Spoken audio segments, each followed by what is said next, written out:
इतना अकाल सूखा कि इतने में ही सब जीव जंतु मनुष्य शरीरधारी बहुत मर जाते हैं।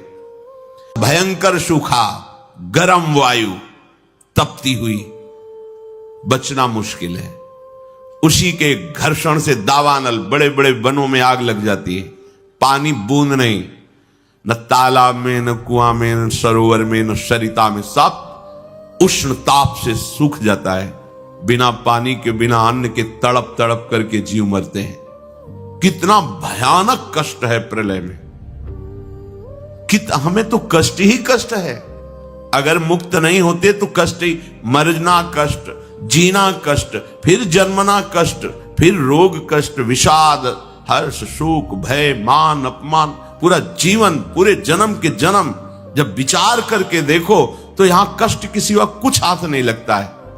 पूरा जीवन हो गया कमा के, मर गए, फिर कुछ नहीं, फिर नई पढ़ाई, नई योग्यता, नया धन, नया परिवार, फिर मर गए, फिर न, कब से चल रहा है। भगवत प्राप्ति अनिवार्य है। अगर ये सुनकर के तुम्हें भय नहीं लग रहा तो भगवान की माया ने विशेष जकड़ रखा है।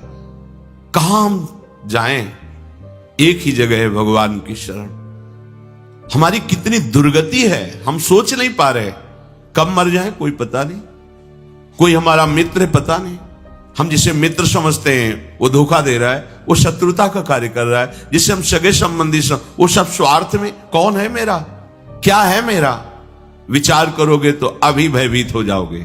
और भयभीत होना मंगल है, क्योंकि जो शभीत आवा शरणाई, रखियो ताहि प्राण की नाई। यदि भयभीत होकर भगवान की शरण में चले जाओ तो भगवान जैसे अपने प्राण बहुत दुलारे होते हैं, ऐसे शरणागत का दुलार श्री भगवान करते हैं। एकमात्र हमारे बचने का उपाय भगवान के वचन से समझ लीजिए। वो कह रहे मामेव ए प्रपद्यन्ते माया में ताम तरन्ति।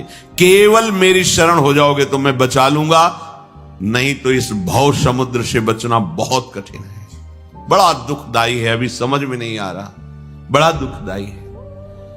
कार में बैठे बैठे मुस्कुराते हुए पूरा परिवार जा रहा है, अंदर से पता नहीं क्या हुआ, कार में आग लग गई, सब भून गए, पूरा परिवार। प्रतिपल भय, प्रतिपल दुख, प्रतिपल अशांति, मृत्यु हमारे सिर पर सवार रहेगी जब तक भगवान नहीं मिल जाते।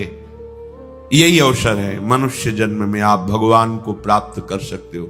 इस छोटी सी आयु में, छोटे समय में, बिना प्रयत्न के भगवान की प्राप्ति आपको हो जाएगी यदि शरणागत हो जाओ, हृदय से शरणागत हो जाओ।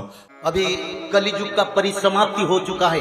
सारा विश्व में मानव सभ्यता के लिए बड़ा आपदा आ रहा है। कहीं जल प्रलय, कहीं भूकंप। तो यह भूकंप बढ़ता जाएगा, क्योंकि प्रभु पहले आप लोगों को सचेतन करते हैं। देश मानवों में भक्ति भाव समर्पण का जागृत हो जाए और मानव लोग ये भी समझ जाएं कि कलियुग अब नहीं रहने वाला है, अब सत्य युग आने वाला है।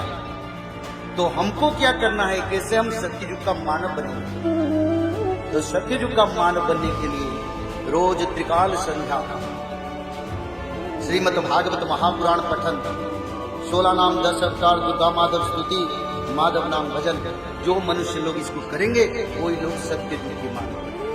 और सत्य युग के मानव बनने के लिए हमको ये करना जरूरी है